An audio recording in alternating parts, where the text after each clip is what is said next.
Good morning, good afternoon, everybody. Thanks for joining us for another surf session, episode 13. My dog's just come here to join us as well, which is fun. I'm episode 13. What's that, mate? I'm episode 13. Lucky number 13, mate. It was meant to be. It was meant to be.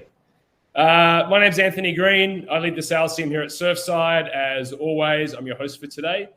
For those that don't know us, just quickly, Surfside is an advertising technology company, helps cannabis brands and retailers advertise their business and their brands compliantly online.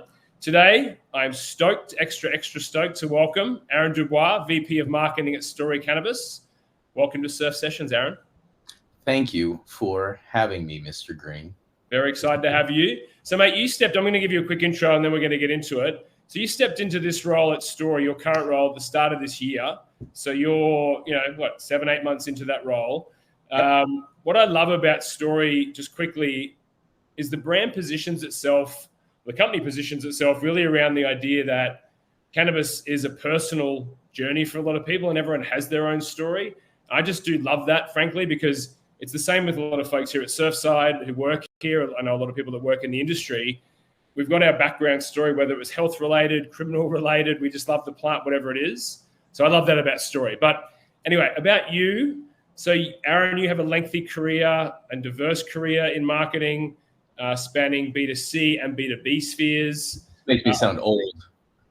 Not as old as me.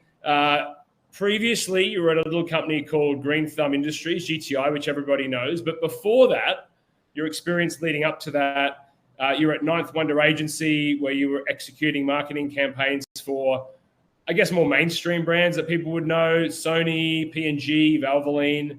You also worked at the branding firm TBWA, which is a huge agency. So you have a huge background and wealth of experience, obviously, as it pertains to this before you got into the industry. And the final thing I want to add as I intro you, and I'll throw to you for any additional color, is that Aaron also, for those folks that don't know, is the drummer in a band called The Great Divide, which is a Fish cover band. And we're going to be talking about some upcoming tour dates at the end. But Aaron, how was that for an intro? What did I miss? You got it. I spent the first 20 years of my career agency side, as we like to say, pointing our fingers to the other side of the fence at the client side folks saying, gosh, they've got it easy over there. And then 2019 decided it was time to put up or shut up and go figure out what client side opportunities might exist. And by dumb luck, I had coffee with a past colleague from Chiat, actually.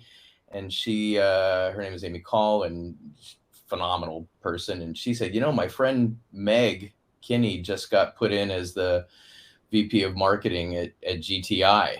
And so that was December of 2019.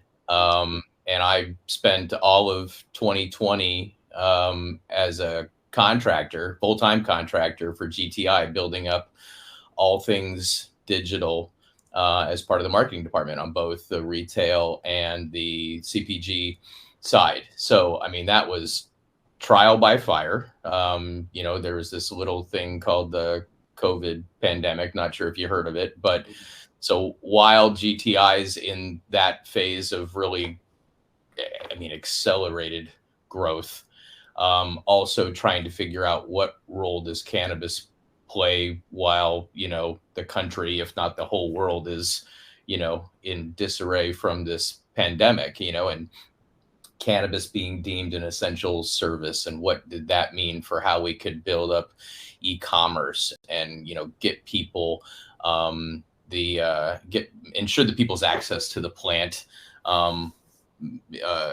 stayed the course. And oh my God, I learned so much, and it was moving so fast. But the moral of the story there is double dumbass on me for ever pointing at client side and saying that it's an easy thing. If that is indeed the case, cannabis ain't the place to go for the easy path. But yeah, but before that, it was 20 years cutting my teeth on figuring out customers and how do they behave, and got a lot of phenomenal experience across all industries. I mean, everything from entertainment to automotive, CPG, consumer electronics. It was brand awareness. It was direct response. It was everything in between. How to build teams, how to listen.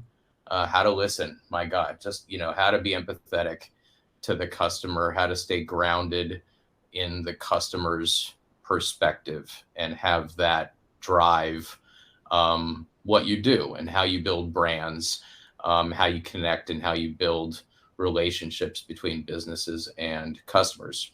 Yes. We are gonna dig into some of that a little bit more. Man, I remember those COVID days when you were working out of your garage with your little dog would jump on by that little couch behind. I remember those days, mate. I remember those days. Good times. They seem like a long time ago. So you're about 9 months, as I said, 9 or so months into your tenure, 8 months, something like that. And we're going to dig into that more. But, you've touched on some of this, but the first big chunk of your career was, I would say, agency guy, because I come from that world, more from the selling into agency side. I spent a lot of time doing that. So the big ones, the one that stuck out for me at least is TDBWA, but there were other agencies, obviously, that you worked at. So what were your fondest memories of those days? And then I mentioned a few brands that you worked with. You just touched on a few verticals, but are there any campaigns or clients that you still sort of stand out today for you in those early days that were particularly rewarding or maybe particularly challenging, or both? Sure. Yeah, Shy It Day at TBWA, Shy It Day and Tequila, that was tremendous. I mean, and that's kind of quintessential big agency world, and working on everything from Energizer to Apple to Nissan Infinity. I had the privilege of being sort of the special interactive producer for Lee Clow, so, and if you're familiar with the ad world, he's kind of the godfather. I mean, he was right there with Steve Jobs building the Apple brand, and I got to work on special projects with him for like a year and a half, and being in his presence, even in the small role that I did, was just tremendous, and think about that stuff all the time. And big stuff, little stuff. I mean, I remember I got to do the campaign around Justin Bieber's first home video release, and working with him and his team and what that campaign looked like. A lot of entertainment stuff. One that stands out a lot, and it's funny because it's not like super sexy, but I had Public Storage for a client for a while. Yeah, that's definitely not sexy. Not sexy, but I mean, it really put me in a place to balance brand awareness, because it's a brand that's kind of ubiquitous with the category, like Xerox and Kleenex and that kind of stuff, and maintaining how to maintain that perception and defend it, but also direct response and being where customers demonstrate intent and saying the right thing at the right time to the right people.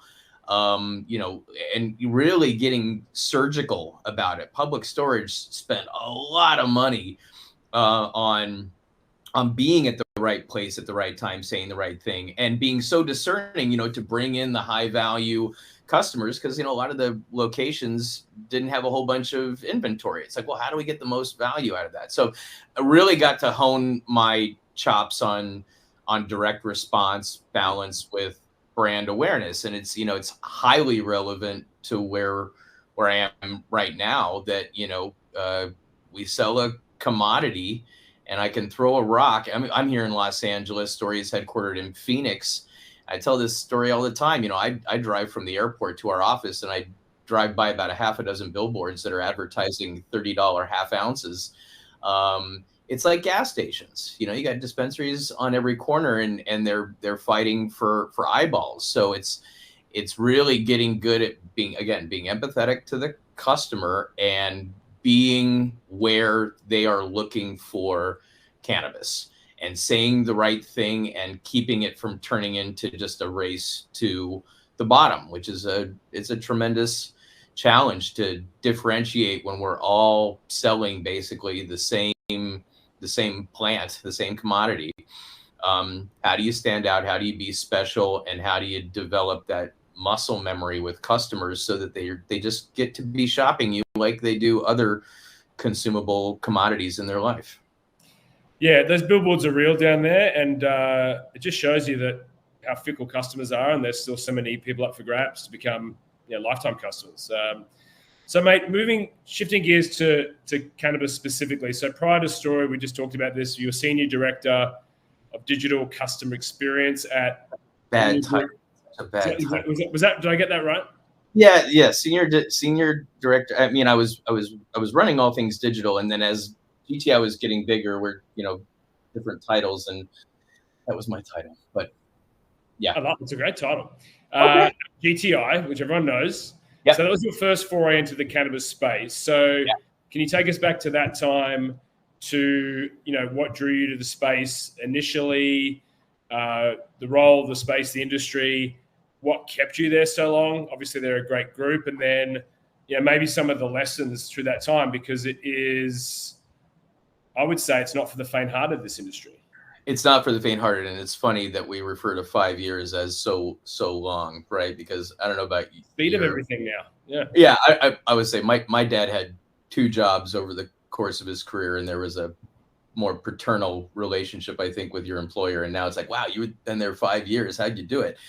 Like I said, it was dumb luck. I mean, for Christ's sakes, I'm the drummer in a Fish tribute band. I mean, I'm not far off, and I've been consuming cannabis for longer than I'm probably willing to admit to my parents.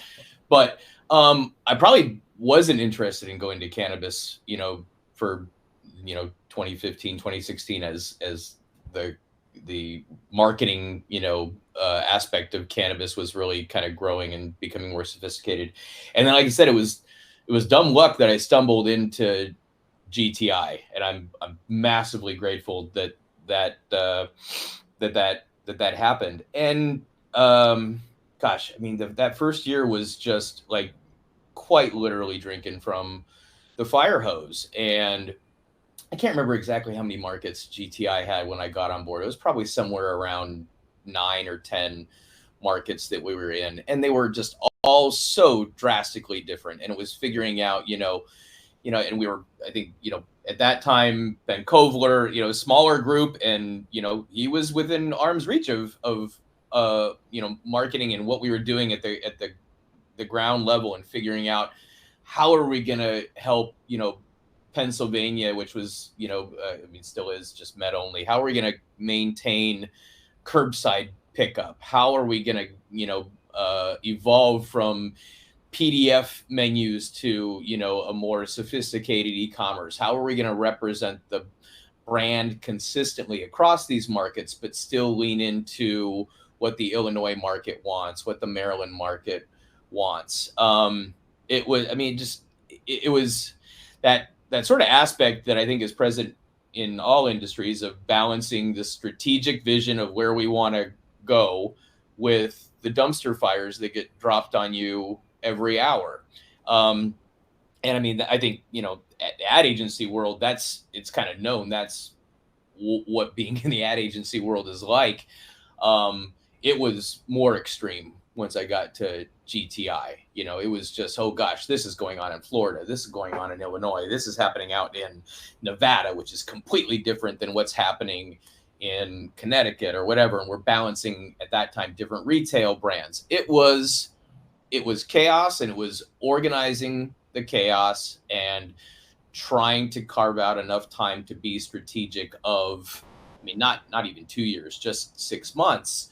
Where are we going with building out e-commerce, our paid media? How are we going to try and evolve a message and a brand presence instead of just, okay, it's Tuesday, what are we doing today? Okay, it's Wednesday, what are we doing today? It's a thing that still persists now, that just the nature of the industry moves so fast that it's paramount to ensure that you're keeping that strategic 5 mile down the road roadmap with the fires that are popping up every day. Well, you had the best. I mean, that's one of the best places to start, and then that set you up, obviously, perfectly for where you are now, where you're deep in the throes, right, of elevating Story's marketing capabilities and success. So, at Story now, broad question. What are you focused on right now? Where are you spending your time? And I just add to that, just context for folks. I think most people probably know Story and the success that you guys are seeing, but you have seen massive expansion, and you're continuing to expand and open new doors. And that's not the case for everybody. So I'm also interested in your focus area, where you're spending your time. Let's start there, and then I'll probably have a couple of follow-ups. Sure. Jason Badati and Joe Tsai, two guys that have been in the cannabis industry for a while and had tremendous success. It was really an easy decision to move from GTI to Story. I wanted to be more than just what I was doing at GTI, which was focused largely on the digital side and e-commerce. And I'm a marketer and I love brand. I worship at the temple of brand.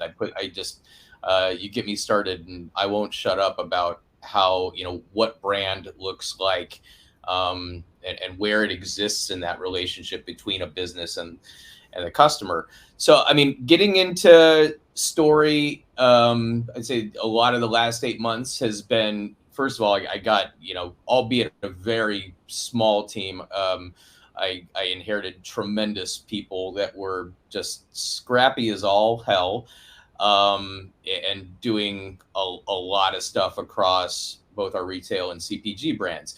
And really, since then, it's been about building the team, building, not just adding the necessary people, but, building the team members to evolve from, that scrappy startup mentality and not lose that, but, start to grow the team and introduce more sophisticated, more systems, frameworks, repeatable frameworks and ways of collaborating between the different orgs within our company. It's definitely been a big focus to build out e-commerce, so we have more control over merchandising and that customer journey from different inbound marketing channels to an experience that's more personalized, that we have more control over.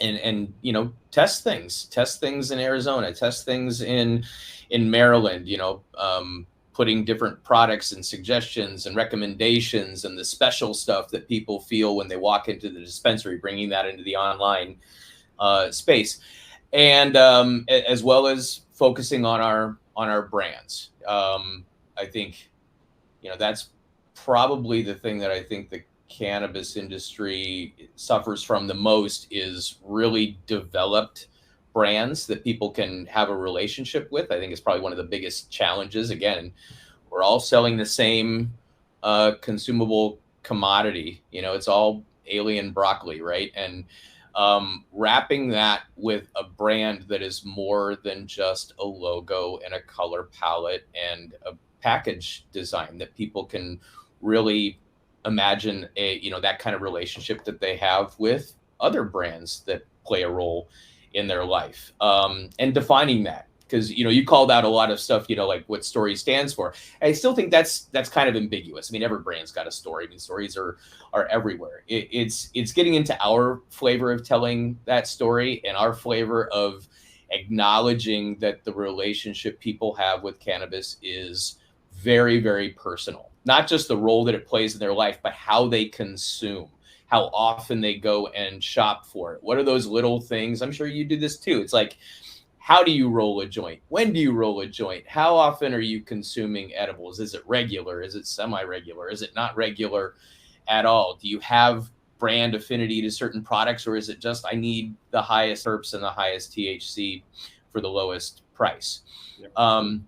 And I think I can say with certainty, because I've touched a lot of industries, I don't know that I've seen anything that comes close to cannabis in the variation that exists in those personal stories. Really, everybody's different, from the 21-year-old rec shoppers to the 70-year-old cancer survivor med patients, and everybody in between. And then you layer on the state differentiation that I think, transcends any other industry as well. You got McDonald's in every state, but it's still McDonald's. And I think it's harder to do that with cannabis. So figuring out what role that plays in our retail brands and our CPG brands, and then amplify it and make sure people understand it so they can have a real meaningful relationship with us and develop that muscle memory so that they don't have to think too hard about where to shop for cannabis or what they're going to buy, that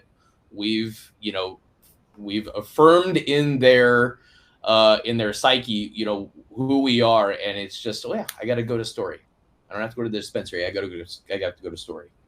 Mate, yeah, and it's just at your scale. I know you came from scale, so you've got that muscle memory. It's easy, I think, easy-ish in this industry when you're a one-off dispensary. Like I always talk about Green Goddess, one of my favorite dispensaries in Venice. I just feel comfortable there. So there's one, right? So they can nail that Venice experience there in Venice. When you've got wholesale and retail multiplied by all these states, and then you've got pockets in those states, it's a puzzle. Yeah, and it's a yes and proposition, because a lot of how we act is still kind of like the one-off dispensary. I mean, people are not driving more than 5 miles to get a dispensary. This is a hyper local type of relationship. So, to that consumer, it's just, it is just that dispensary, or it's even just that bud tender. And then you got to figure out, how do I then scale that across the organization? And when do I need to lean into the things that make it unique to one particular intersection in Scottsdale or, in Phoenix, versus trying to create that bigger, national brand presence. But I mean, again, staying grounded from the customer's perspective, that they're going to go to Google and they're going to search for dispensary near me. Google is really good at serving up what it thinks is most relevant to that person, and it's the one that's 2 blocks away. And that's the opportunity to show up and start building that relationship. And that it's really just that one-to-one sort of conversation, right? It is just that one dispensary in Dunlap or McDowell or Chandler. That's what's got to be special about the transaction here. Agreed. And shout out to Kayla and Nick and your team. I know you mentioned a few remarks ago, your wonderful team. I will second that. So, mate, you touched on digital in there. That's clearly where my passion is and where my focus is. So we're going to dig in there now. That's, and that's funny. Just not to interrupt you. I've had digital in my title since my first ad gig in 2000. Yeah. But I mean, the irony of that is, I think getting good at digital is thoroughly understanding the analog world, right? I mean, because even with e-commerce right now with cannabis, it's not real e-commerce. We're not putting anything in a box and shipping it unless you're on the hemp side. It is about understanding what's special about the analog components of this, and then bringing that into the digital space. And they're inextricable. There's a sequence here, and I know you cannot survive in the digital world of cannabis marketing without a firm understanding of all the analog stuff. I love that, the way you put that. I haven't heard it put that way before, but it's true. I talk about the consistency, I guess, between the two, but starting analog, moving into digital makes sense. So how would you assess then, on that basis, how would you assess the industry? It's a large industry. We just talked through the complexities of it, but how would you assess the industry's readiness and preparedness right now in the digital realm, but bringing analog and digital together for the challenges of today? Like, from what you've seen the last 5-6 years, where do you think the industry's at in terms of being ready for the challenges? I think we're ready. I mean, we certainly have all the tools at our disposal. And I don't think this is too different from any other industry that's trying to figure out, what is the customer's journey? What does it mean to get dropped in the top of the funnel and move people all the way down, and then keep that life cycle going? We just have more handcuffs and restrictions in our ability to do that. It's just harder to go find those people. But I mean, that what's core there, I think the primary challenge is what I was talking about before. It's just being empathetic to the customer, because that should help you understand, well, what am I really trying to measure? Am I just looking at transactions? Am I trying to take a view of a multi-attribution media landscape and put that against transactions? I think that gets very, very difficult. I think what empathy allows you to do is really understand how people are demonstrating intent when they're looking, being smart enough to just shut up and listen and ask questions, get the qualitative to balance with all of the quantitative, because, ad tech has come a long way and we can see a lot of quantitative stuff. But, we got to treat these things like science experiments. We've got to tweak variables one at a time to see, like, what do they do, but be firmly rooted and humble to just the diverse nature of how people want to interact with cannabis, how they want to shop, and be clear on how you're going to measure that. I think the qualitative component, is that eye-opening thing that should lead to a lot of science experiments in the media world to figure out, how am I going to tweak what I'm going to say to better seed that idea of my unique value proposition, or, and I mentioned direct response before. I mean, and, getting the cannabis consumer to click on an ad. I mean, getting anybody to click on an ad is tough unless it's a paid search ad, and that's not really a place you can play. But I think, listen, it's all rooted in being empathetic to the customer, really understanding the journey they're taking, trying to see that journey that they're taking.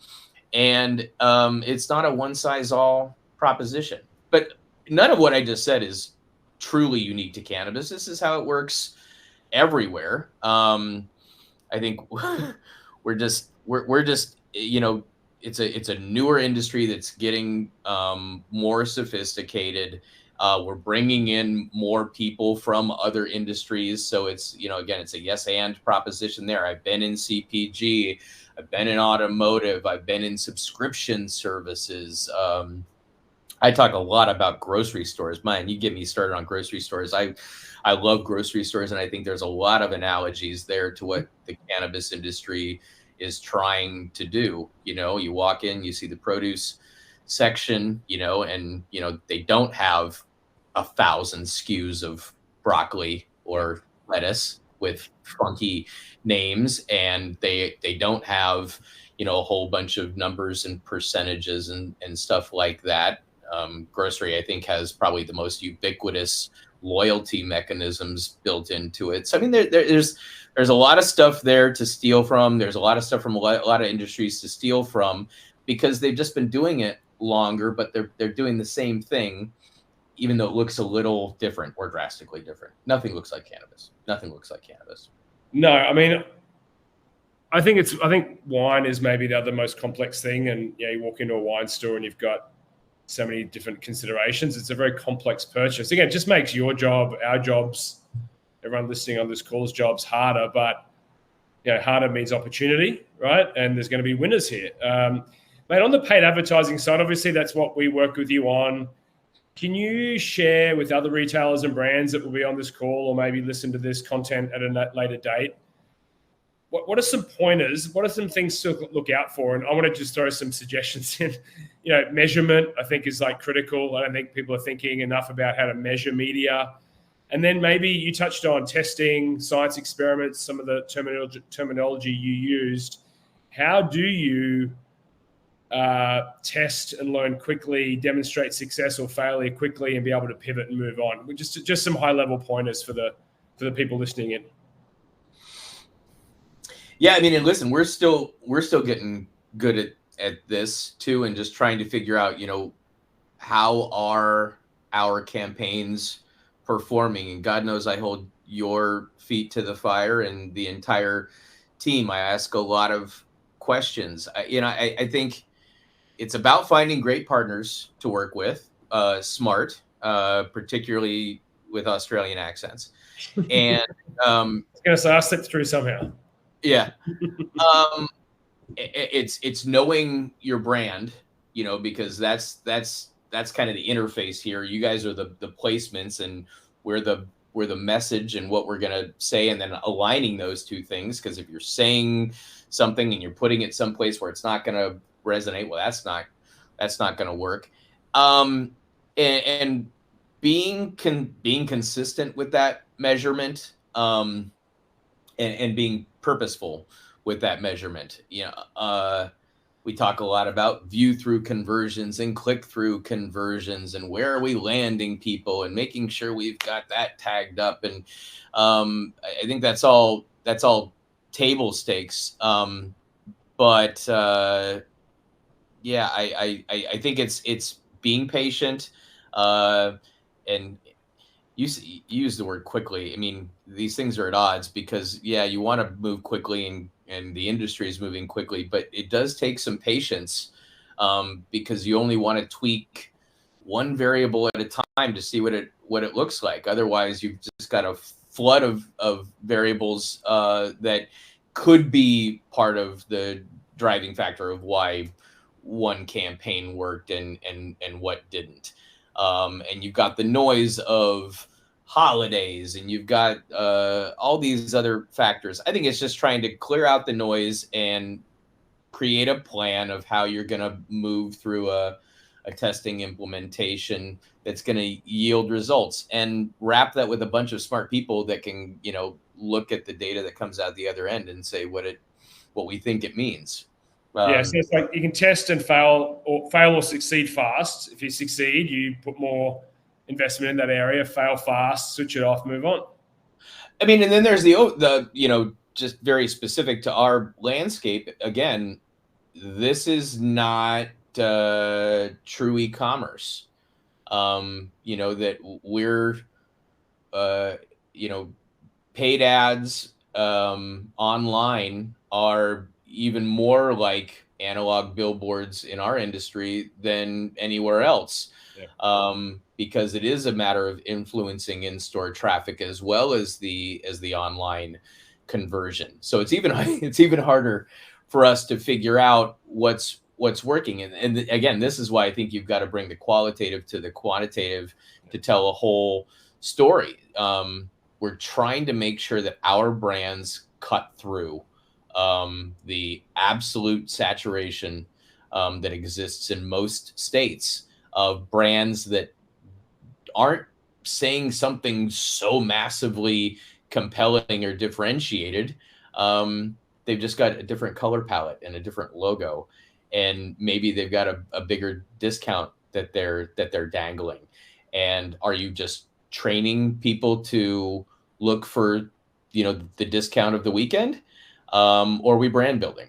And are we trying to just be consistent? And now, if that's your strategic plan, well, then how do we ensure that we've got the measurement tools, the events firing, the dashboards built, and a plan for tweaking our testing methodology to test hypotheses, and know the difference between subjectivity and objectivity when you're looking at the results, and be humble to that in your testing. Yeah, man, I love that concept, because we're so in the quantitative world here. We're overlaying that qualitative, it's also art, science, subjective, objective, right? I mean, you got to bring the two worlds together. We've gone a little bit over, but we do have some questions from our audience. If anyone else has questions and you're still hanging around, because I know we've gone over time, please submit them. But Aaron, I'm going to ask a couple of questions. The first one's pretty funny, actually. So I'm assuming that Kim is a friend of yours. This is obviously not a serious question, but it's funny. I've admired your wisdom and tenacity for years, Aaron. This is from Kim, not from me. When finished today, can you give the 6 winning lottery numbers for tonight? Kim's a guy. Kim was our new biz dev back at Phelps. He's tremendous. He was also at Shia back in the day. No, I can't. Sorry. Thank you. Morgan. Hey, Morgan. I know Morgan. Morgan's awesome. Morgan's High level amazing. question, but an important one. Some of the more important lessons you've learned just in the cannabis time. What lessons have you learned? And these could be marketing lessons, I guess, or just general business lessons.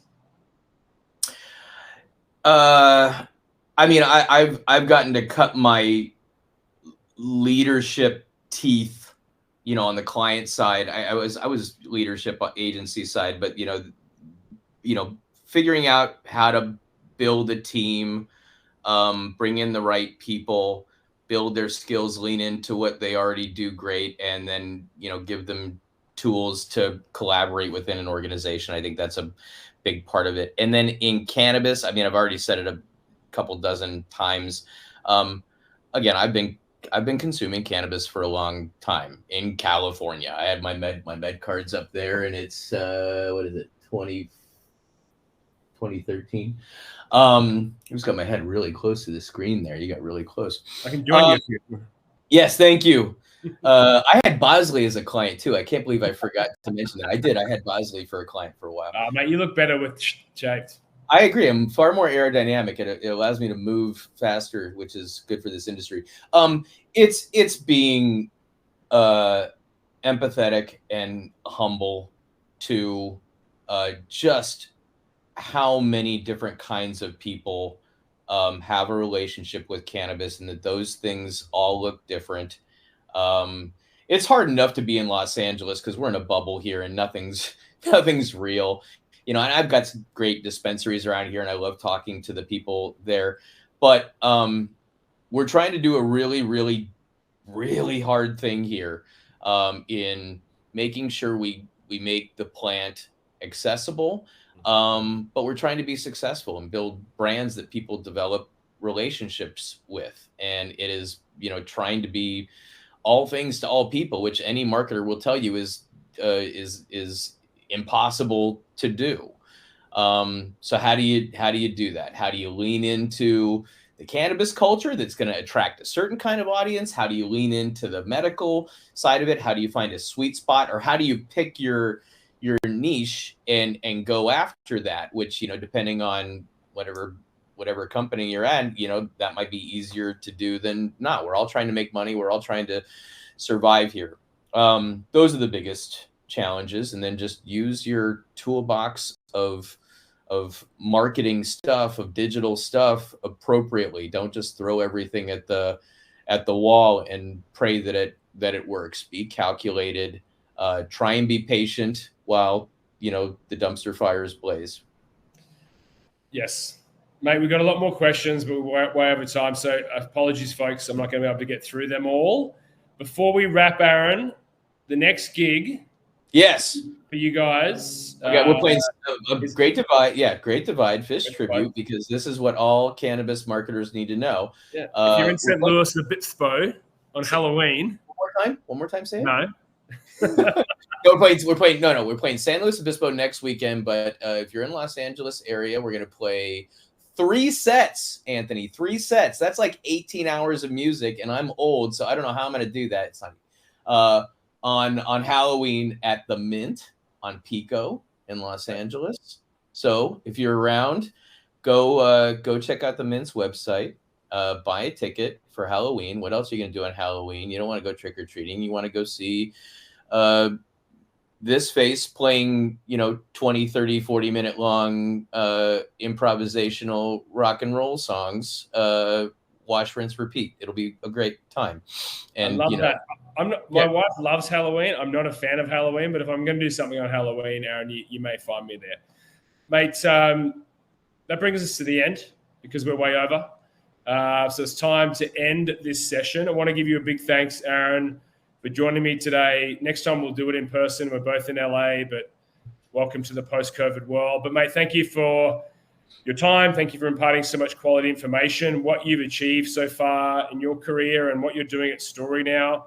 It's really remarkable, and everyone should keep an eye on Story if they're not already, because you guys are one of the, let's say, more quiet achievers in the MSO world, but certainly really making a name for yourself. So thank you for joining. If folks want to get in touch with Aaron, you can find him on LinkedIn, of course, if you want to reach out.